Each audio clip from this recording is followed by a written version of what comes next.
Guys good morning. आज एक और नया वीडियो जो हिंदी पेडागॉगी है उससे रिलेटेड कुछ फैक्ट्स पे हम लोग बात करेंगे। जो सीटेट और भी टीचिंग जो एग्ज़ाम हैं उनमें डायरेक्ट इस जो टॉपिक है उससे डायरेक्ट क्वेश्चन पूछे जाते हैं। जैसे कि एनसीएफ जो 2005 है उसका हिंदी की जो हिंदी सब्जेक्ट है, हिंदी विषय है, उसमें क्या मतलब कहा गया है, उसकी टीचिंग मेथड और उसमें स्टूडेंट्स को पढ़ाने के बारे में क्या चीज़ें मेंशन की गई हैं कि किन किन बातों का ध्यान देना है। और ये सब टीचिंग एग्ज़ाम में पूछे जाते हैं। जो टॉपिक्स हैं जैसे एनसीएफ 2005 हो गया, अभी एनईपी जो 2020 है उससे रिगार्डिंग क्वेश्चन पूछी जाती हैं। वो तो केवीएस में भी आपको पढ़ना है, और केवीएस में जो पढ़ना है उससे रिलेटेड मैंने एक वीडियो बना रखा है, उसको आप लोग देख सकते हैं, वो आपको प्लेलिस्ट में मिल जाएंगी। तो एनईपी 2020 पे मैंने केवीएस के ही पॉइंट ऑफ व्यू से वीडियो बनाया है, तो उसको आप लोग ज़रूर देखें। और आपको जो ज़्यादा से ज़्यादा क्वेश्चन प्रैक्टिस करना है गाइस, मैं हर वीडियो में बोलती हूँ, क्योंकि क्वेश्चन प्रैक्टिस करने से आप में इम्प्रूवमेंट आएगी, आपके कॉन्सेप्ट क्लियर होंगे। और बहुत ये जो हिंदी पेडागॉगी के जो वीडियोज़ हैं उनको आप देखिए, उसके बाद क्वेश्चन ज़रूर लगाइए। तो इससे आपके जो 15 नंबर के जो आने वाले हैं पेडागॉगी से क्वेश्चंस वो क्लियर होंगे। इसी तरह और भी बाकी सब्जेक्ट्स के मैं कराती रहूँगी पेडागॉगी। मैथ्स के भी मैंने डाले हुए हैं वीडियो। ईवीएस के मैं आप कराना शुरू करूँगी, क्योंकि उसकी एनसीईआरटी की 5 तक की जो फैक्ट्स हैं उनका लगभग पूरा हो गया है वो सारे फैक्ट्स। तो उसको भी आप देख लीजिएगा, प्लेलिस्ट में मिल जाएंगे आपको। और उसकी पेडागॉगी जो है ईवीएस की वो मैं आज या कल से स्टार्ट करूँगी। और हिंदी की ये रही, और हिंदी की और भी मैंने पेडागॉगी की करा रखा है, तो उसको भी आप लोग देखिए। और चलिए आगे बढ़ते हैं हम लोग। तो राष्ट्रीय पाठ्यचर्या 2005 के अनुसार जो कहा गया है हिंदी के शिक्षण के बारे में, उसमें कहा गया कि बच्चे के स्वाभाविक रूप से सीखने के लिए प्रेरित रहते हैं और उनमें सीखने की क्षमता होती है। जो बच्चे होते हैं वो स्वाभाविक रूप से चाहते हैं सीखना चीज़ों को, और उनमें वो चीज़ की कैपेसिटी भी होती है, क्षमता भी होती है।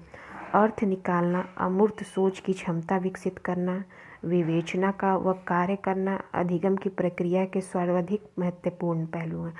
जैसे अर्थ निकालना किसी चीज़ का कि इस शब्द का क्या अर्थ होगा, अमूर्त सोच की क्षमता विकसित करना, क्षमता जो विकसित करना होता है वो विकसित करना, विवेचना व कार्य करना, अधिगम की जो अधिगम की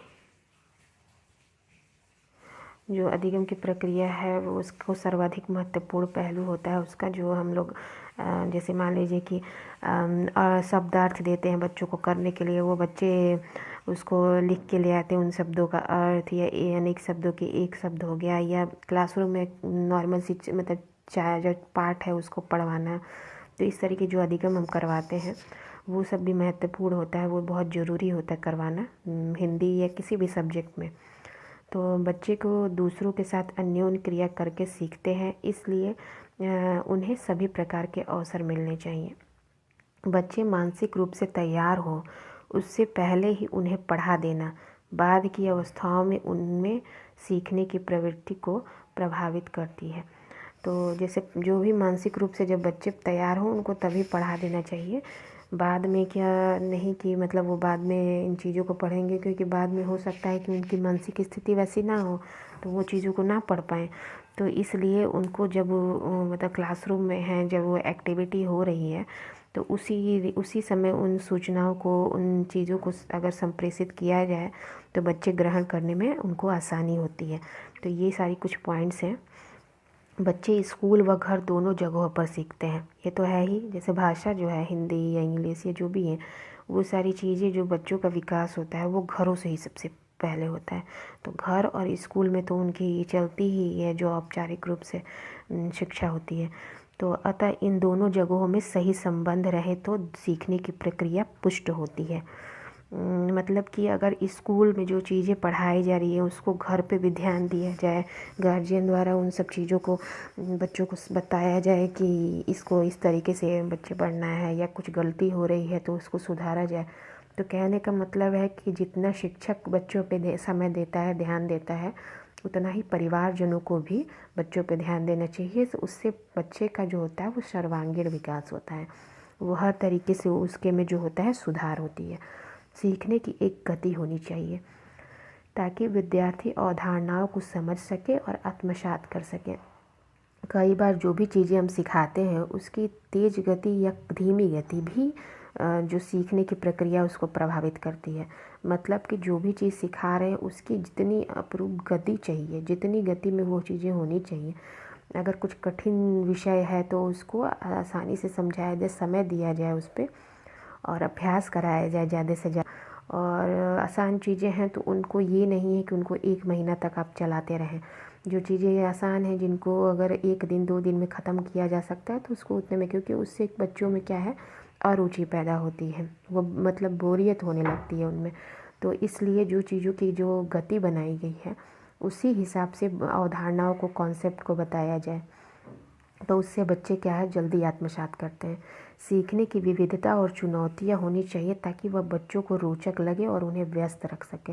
जैसे जो सीखने की लर्निंग जो मेथड है, प्रक्रिया है, वो चैलेंजिंग होनी चाहिए, क्योंकि बच्चे जो होते हैं या कोई भी ह्यूमन जो नेचर होता है वो चैलेंजेस को एक्सेप्ट करने में वो एक्साइटमेंट फील करते हैं और वो उसमें एक तरह से बिज़ी भी रहते हैं। तो इसलिए जो भी सीखने की प्रक्रिया उसमें कई तरह की डाइवर्सिटी होनी चाहिए, विविधता होनी चाहिए और चैलेंजेस होने चाहिए।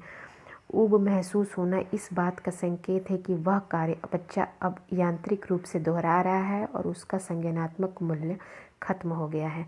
मतलब कि कोई चीज़ें में और रुचि जब पैदा हो जाती है तो इसका मतलब वो बच्चा जो है उसको केवल ऐसे ही हाथ पैर के मूवमेंट द्वारा वो कर रहा है यांत्रिक रूप से, मैकेनिकल तरीके से।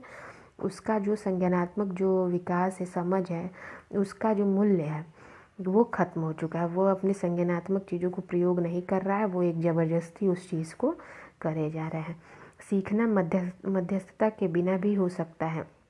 ज़रूरी नहीं है कि सिखाने के लिए कोई बीच में हो ही, जैसे पेरेंट्स हो या टीचर हो। कई बार बच्चे खुद से भी सीख लेते हैं। प्रत्यक्ष रूप से सीखने से सामाजिक संदर्भ व संवाद, विशेषकर अधिक सक्षम लोगों से संवाद, विद्यार्थियों को उनके स्वयं के उच्च संज्ञानात्मक स्तर पर कार्य करने का मौका देती है। जैसे जो सामाजिक हमारा जो सोशल इन्वायरमेंट है उसमें बच्चे कई बार उनका भाषाई विकास होता है, वो लोगों के कांटेक्ट में आते हैं, नई नई चीज़ें सीखते हैं, नई नई वोकेब सीखते हैं, नई नई शब्दों का उनके में विकास होता है। कई बार गलत समूह में जाते हैं तो गलत चीज़ों का भी विकास हो जाता है। तो ये सारे जो सुधार हैं, ये सारी चीज़ें जो हैं वो विद्यालय और घरों में किए जाते हैं। जैसे कि उनको टोका जाता है, रोका जाता है कि ये चीज़ सही नहीं है, तुम ये बात सही नहीं बोल रहे हो। तो इस तरीके से चीज़ें जो होती हैं उसको सुधारी जाती हैं। तो ये सामाजिक संदर्भ में भी इसका विकास होता है भाषा का। भाषा सीखने और ग्रहण करने के कुछ प्रमुख सिद्धांत हैं जिनको 4 भागों में बांटा गया है। पहला जो है भाषाई सीखने का व्यवहारवादी सिद्धांत, जैसे कि हम अपने व्यवहार से भी भाषा का विकास करते हैं। जैसे कि हम अंतर्मुखी हैं, बहिर्मुखी हैं, तो उभयमुखी हैं। तो इस तरीके के जो हमारे व्यक्तित्व होते हैं उसके आधार पे भी हमारा जो भाषा का विकास होता है वो होता है। भाषा सीखने का देशज सिद्धांत, जैसे जो हम जिस लोकेलिटी में निवास करते हैं, जैसा हमारा इन्वायरमेंट होता है, वहाँ की जो भाषा, जैसे कि जो फॉरेनियर होते हैं उनके बच्चे जो होते हैं वो छोटे से ही इंग्लिश बोलते हैं। क्यों? क्योंकि उनकी जो आसपास का माहौल है वो ऐसा ही है और वो उनको हिंदी में कठिनाई आती है। और हमारे यहाँ क्या है कि हम लोग हिंदी आसानी से बोलते हैं क्योंकि हमारे आसपास का माहौल जो है वो हिंदी से भरा फुला है। तो इस तरीके से भाषा सीखने का संज्ञानवादी सिद्धांत, भाषा सीखना जो होता है वो हमारे कॉग्निटिव डेवलपमेंट पर डिपेंड करता है कि हमारा जो संज्ञान है, समझ है, वो किस प्रकार का है। भाषा सीखने का सामाजिक अंतःक्रिया का सिद्धांत, जो भाषा सीखना होता है, लैंग्वेज डेवलपमेंट, वो सोशल एक तरह से मतलब कॉपरेशन से होता है। ठीक है, सोशल, जैसे भाषा जो होती है वो ऐसा नहीं है कि आप एक रूम में बैठ के और बहुत सारी किताबें पढ़ के अपने लैंग्वेज का डेवलपमेंट कर सकते हैं, भाषा सीख सकते हैं। भाषा सीखने के लिए आपको ज़्यादा से ज़्यादा कम्युनिकेट करना पड़ेगा, ज़्यादा से ज़्यादा डिस्कशन करना होगा, ज़्यादा से ज़्यादा लोगों के कांटेक्ट में आना होगा। तो जितना ही आप लोगों से बातचीत वाद विवाद करेंगे उतना ही आपकी भाषा में सुधार होगा। तो गाइस ये सारी चीज़ें हो गई फैक्ट, और इसको आप नोट कर सकते हैं, इसको रिवाइज करिए, इससे रिलेटेड क्वेश्चन आप लगाइए। सीटेट में आए हुए प्रीवियस ईयर क्वेश्चन ज़्यादा से ज़्यादा लगाइए। बार बार मैं ये बात बोल रही हूँ, इसका फ़ायदा आपको एग्ज़ाम में मिलेगा ही, ये 100% गारंटेड है। और अगर चैनल आपको पसंद आ रहा हो, वीडियोस पसंद आ रहे हो, हेल्पफुल होंगे, तो आप चैनल को लाइक करें, सब्सक्राइब करें। Thank you for watching.